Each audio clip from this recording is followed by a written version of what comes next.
Hey, welcome back everyone. It is now March 20th of 2020, and ever since the release of Star Wars: The Rise of Skywalker, a lot of fans around the world have been very intrigued about the future of the Star Wars franchise by Disney and Lucasfilm to see exactly how they're going to handle everything moving forward throughout this entire decade.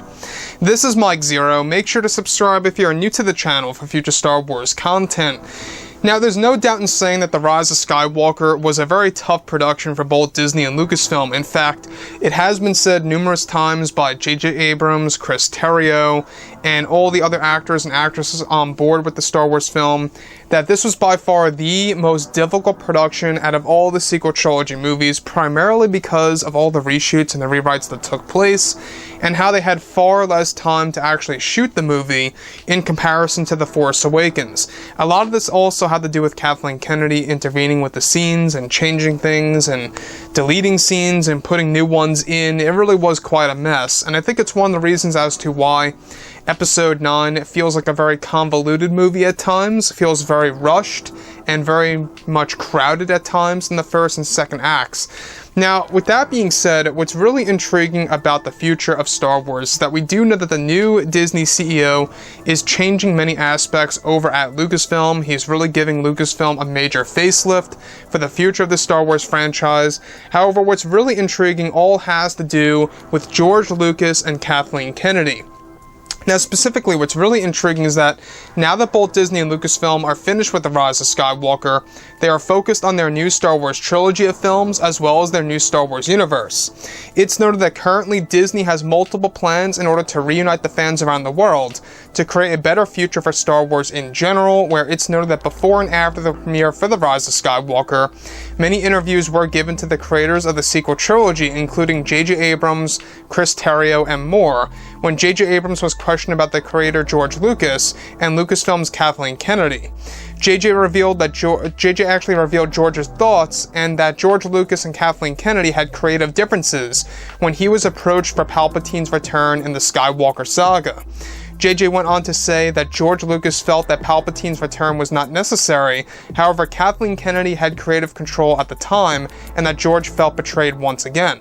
J.J. went on to state that George Lucas and some of his ideas were canceled by Kathleen Kennedy, and that George Lucas was actually frustrated at times with Kathleen Kennedy's approach to Palpatine's return, and actually wanted to go his way.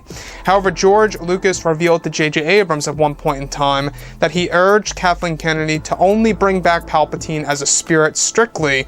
However, Kennedy shot down this idea from George Lucas and decided to bring back the older form of Sidious, where J.J. lastly revealed that George Lucas told him that Kathleen Kennedy did not want to use any of the Star Wars Legends suggestions for The Rise of Skywalker in any way, shape, or form.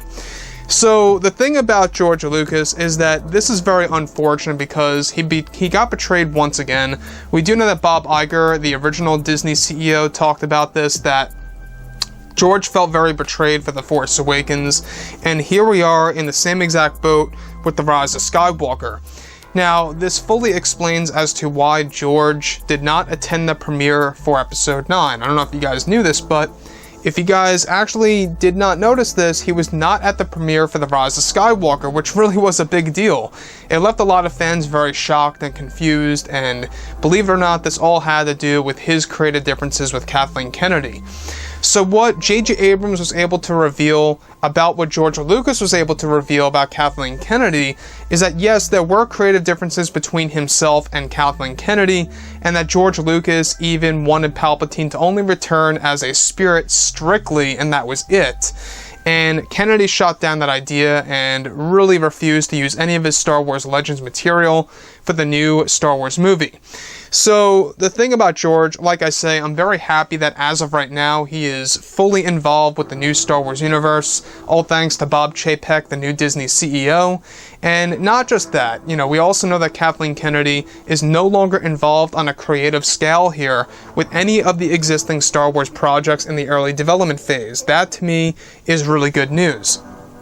So George Lucas, at the end of the day, a lot of scenes were filmed where he worked closely with J.J. Abrams, a lot of scenes that he actually directed and wrote for the movie that were completely canceled by Kathleen Kennedy. The one thing that really stands out to me a lot here is the fact that, of course, she did not want to use any of George Lucas's concepts of Star Wars Legends to be incorporated into The Rise of Skywalker in a significant way. She didn't want that. And what George was able to tell J.J. Abrams, and hence what J.J. was able to reveal to us about what George revealed about Kathleen Kennedy, is that you can see that there is an imbalance between Lucas and Kennedy. There is some kind of grudge there, you can see, and that also ties directly into why he did not appear at The Rise of Skywalker premiere. So, with that being said, guys, drop a comment below. Let me know what you think about all of this in the comments. And if you guys did enjoy the content for today, do make sure to drop a thumbs up on this video to support the channel. I thank you all so very much for the kind support, and I'll catch you guys next time.